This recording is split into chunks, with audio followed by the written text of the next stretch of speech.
we've got a huge problem. It's that a NASCAR race keeps coming on while I'm trying to watch my commercials. Don't they understand that I really care about these commercials? And this NASCAR race, it keeps interrupting it for about 10 minutes at a time. I'd rather watch my commercials. This NASCAR race isn't really, I don't know, I would rather watch those commercials. In all honesty, though, NASCAR race was interrupted by commercials a lot. And that is a big problem Fox faces. At a time, you probably got 10 green flag laps each time. Commercial, commercial, commercial, commercial. And that's not right. And that is part of the reason why fans are being driven away from NASCAR. The coverage that is being brought to the table. Back when NASCAR was growing, early 2000s, mid 2000s, they didn't have commercials every 5 minutes. They had commercials every 20, 30 laps. They got racing in, depending on what track it was. And that's not what we saw today. Today we saw more of a commercial with a NASCAR race interrupting it than commercials interrupting a NASCAR race. And that's not good. So if you're Fox, what do you do? How do you fix this problem? Part of it could be you have parts of the race sponsored by different sponsors. TNT used to do that with their wide open coverage. They would have different parts of races sponsored by sponsors. So every 20 laps, they'd be like, this part of the broadcast is brought to you by Sprint. This part of the broadcast brought to you by Coca-Cola. All that. And they would go caution-free, and they would only take caution flags when they had to for the local channels to get their commercials in. That's the only time they ever went to commercial on TNT. And that was a good way of doing it. You'd say this part of the broadcast, and then they would have a banner for that sponsor. And they would get TV time. Everyone would watch the race. You would have maybe a little bit of a commercial, but you'd still have the race in a box, kind of like side-by-side coverage. And maybe that's something else that Fox should consider, side-by-side coverage for each commercial. What's taking away from the sponsor from a commercial if it's side-by-side with the race? I really don't think it's worse for a sponsor if they're side-by-side. I think it just depends on what sponsor wants what. So there's a lot that Fox can do to definitely help it. Commercials do make NASCAR run, make the broadcast run, but there's a better way to do it. There's a better way to get sponsors for those broadcasts, whether it be like TNT did with their wide open coverage at Daytona, where they only went to commercials for 60 seconds every hour, I think it was. I think every hour they had a 60-second commercial break, and most of the time since it was at Daytona, they could do it under a yellow flag. So is that something that maybe Fox should try out? Is maybe side-by-side every commercial something Fox should try out? I don't know, but it has to be fixed immediately, because I don't know if I could stand another race like that where we had commercials every 5 minutes. Next topic of conversation on this Talladega race is the single-filedness that happened during the middle of the race. There's a lot of single-file, and there are a few factors to that problem. One of the factors being the drivers want their cars to be in contention at the end of the race. They don't want to go out and wreck their car on lap 90 of a 188 lap race. They want to go out there, run all 188 laps, and then wreck on the last lap if they have to, going for the win. So they would rather stay single file and just get to the end rather than wreck it trying to get to the end. And that's where kind of a problem comes into play. Now that's happening because the cars are out of control with the aero package NASCAR has brought to the plate tracks this year. They got rid of ride height, so the cars are as low as they can possibly be to the ground without scraping the ground. The speeds are up because the restrictor plates got smaller or bigger, one of the two. But it's just not working, I don't think. I think because the rear ends are so, they're so loose, they're so spin happy that the drivers just don't want to make the moves that they used to make at Daytona and Talladega. And they're just not going to be able to go 3 wide every lap. Now, granted, back in the mid-2000s, when the restrictor plate racing was what people would call some of the best it has ever been in NASCAR, they had some single-file moments. And obviously, it's going to happen every race. Drivers are going to want to calm down, get a little bit of a breather, because if I'm a driver, I'm not racing 3 wide for 188 laps. I'm just not going to be able to go do that. I would want to get single-file at some point, just catch my breath, let it all run out, and then go for it at the end of the race. Another topic that was brought up, and I actually think I'm going to ask your guys' opinion for this. So if you're watching right now, I want to know, how did you feel about this Talladega race versus this season's Daytona 500 race?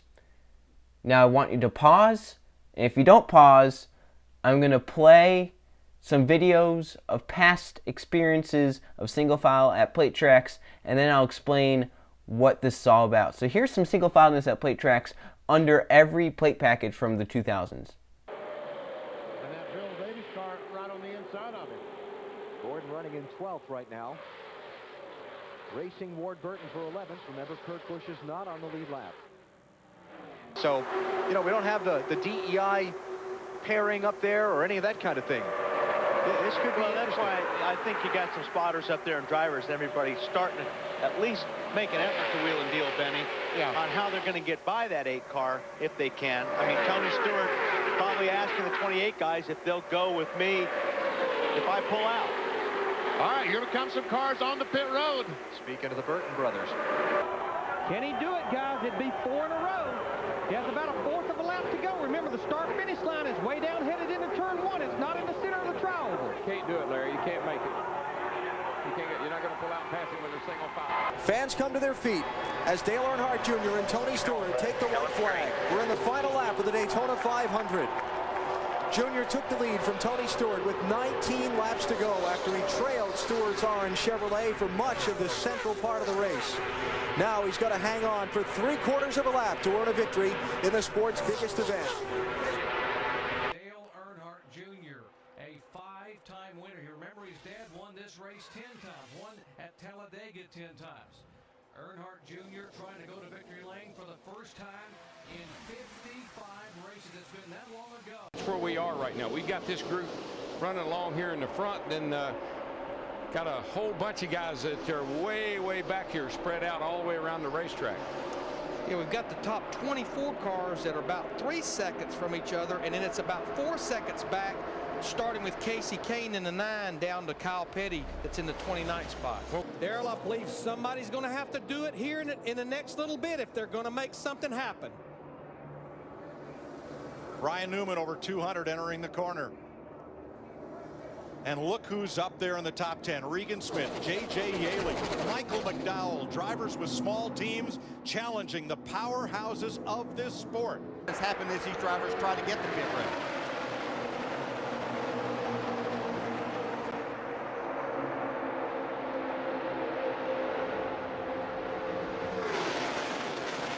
It's a crucial pit stop coming up too. They've got to get on pit road as quick as they can and get off. And then they have to keep from sliding those tires because most of them, I'm sure, are only going to take about a half a can of fuel.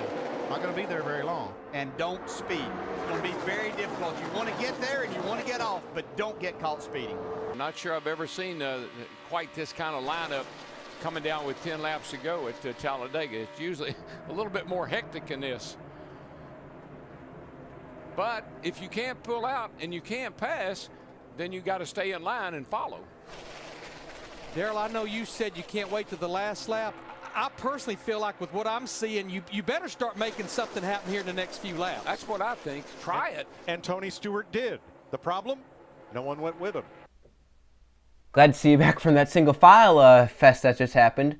But depending on what you said, if you said the Talladega race is better, if you said the Daytona race is better, or if you said they're about the same, here's some stats that may intrigue you. So this Talladega race, people said was bad because there were not many leaders and that nothing really happened during it. In this Talladega race, there were 25 lead changes and 16 different drivers led the race. In the Daytona 500, there were 24 lead changes and 14 different drivers led the race. The Daytona 500 had 8 yellows, 5 were for incidents, and 3 were big ones. This Talladega race had 6 yellows, 2 of which were for major crashes. So a lot of the fans that think the Daytona 500 was better, is that just because there were crashes? Or is it something else? You may say, well, there were more leaders, or it seemed like it was more competitive throughout the race. How about the last, 40 laps where Blaney just led them around single file in the top lane, and the only way it was safe was because Byron spun out? That's just kind of, weird to me that people think Daytona was better, but to each their own. Everyone has their own opinion. Next topic of conversation is the fake debris yellows. I'm going to play a clip right here which shows a debris yellow at a restrictor plate race at its worst. Whoa. Uh-oh. I think that was Clint Boyer forcing his way in there, wasn't it? Keselowski looks to shoot the middle. Remember Chicagoland. But in making that move, he got away from the 22, but that's where he had to go to get to the front. Gets down on the inside line behind Newman.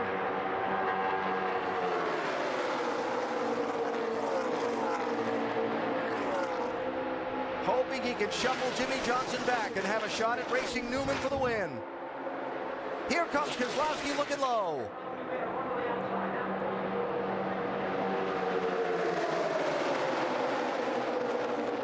Keselowski knew he had to block Jimmy Johnson there. That's who he has to keep from winning this race, to have his shot at it.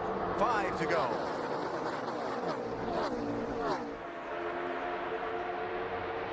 Boyer to the inside. Whoa. Trevor Bayne getting knocked around a little bit. Hangs on to it. All right. Wow, Jimmy Johnson makes some aggressive moves in the crowd. There comes Logano to help the 2-car now.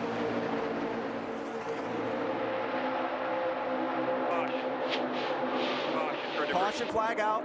Caution for debris.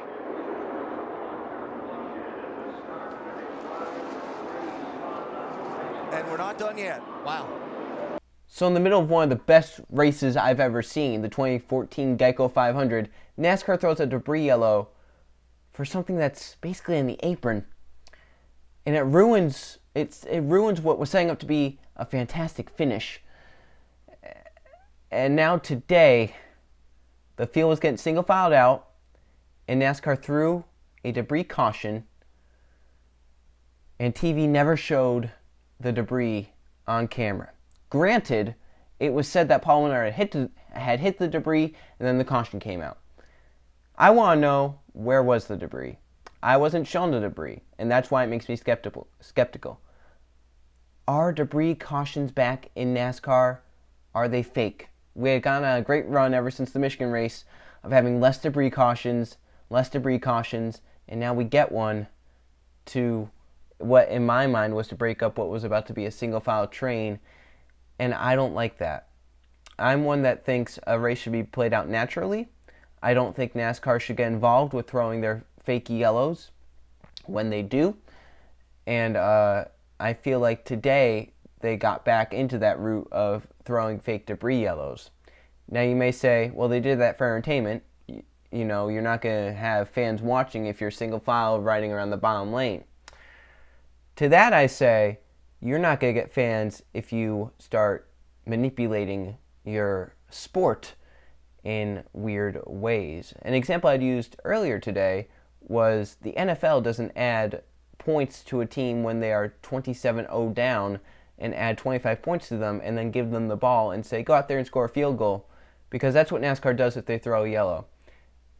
If Martin Truex Jr. is leading by 15 seconds at Kentucky and a caution is called for a water bottle on the backstretch, that erases Martin Truex Jr.'s 15-second lead that he had built up, that he had worked to gain, and that's manipulating the race. Even though if it's for excitement and to make the race more exciting, to make the finish more exciting, that's going to lose you fans in the long-term process, because when NASCAR started their slump, it was because debris cautions were going up. Debris cautions hit their highest around 2010, 2011. I actually think it went down for a few years, then it came back up, and fans kept dropping down, and that's because no one liked manipulating the races. Even drivers were calling out NASCAR on it. Tony Stewart had said in an article, when he was interviewed, the article said that Stewart said it was like NASCAR is playing God. They've had times where they have thrown debris on the track to call cautions, and they've called cautions for things that shouldn't be debris cautions, such as water bottles, plastic bags, and all that.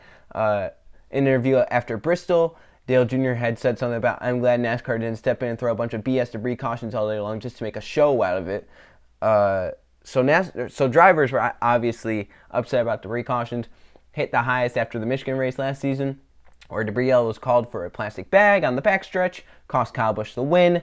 Drivers were very expressive about what happened, and since then, we've not really had a problem. It's back. I hope it doesn't stay because that's not the way I like a NASCAR race. Even though it may provide excitement, may keep them from going single file, I would rather that happen than, say, a debris caution come out and then we wad up 25 cars in the tri-oval on the ensuing restart. I just wouldn't like to see that. That's not really racing in my mind there.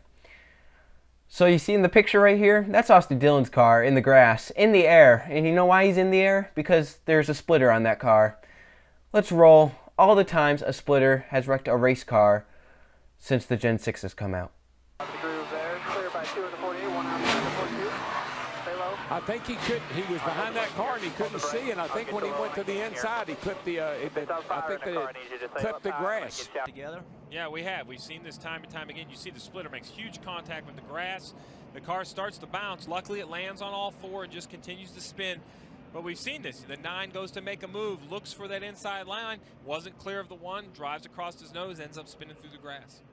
Tore the splitter completely off when it grabbed the grass initially.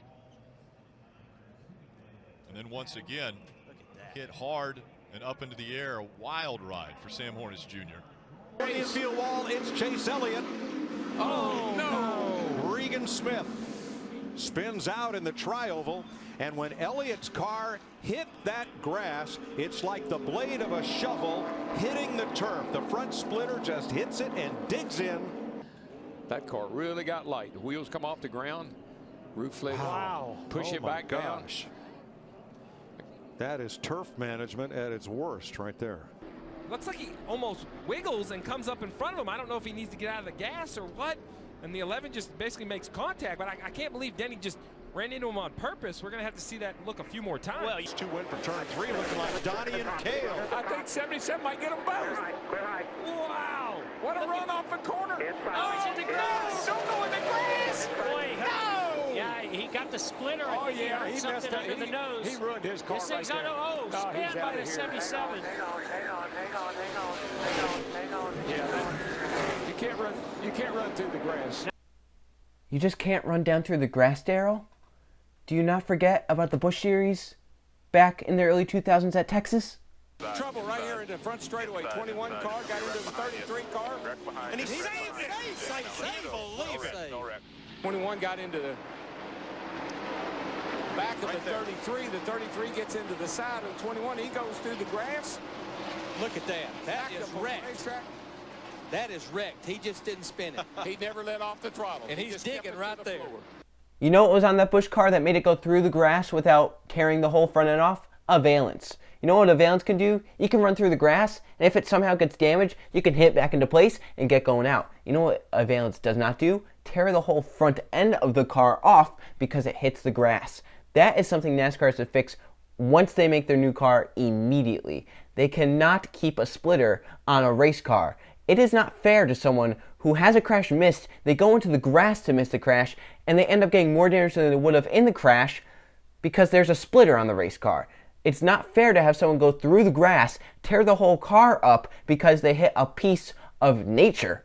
Okay? Nature should not be impacting how these races go. If someone hits the grass, they should spin around in the grass, nothing should happen to their car, they should clean the grill off, hit whatever they have to back in place, get 4 tires on it, and get going out there on the lead lap. They should not be going to the garage for hitting the grass. And that's where I say shame on NASCAR for having splitters that just ruin a race car because they go into the grass.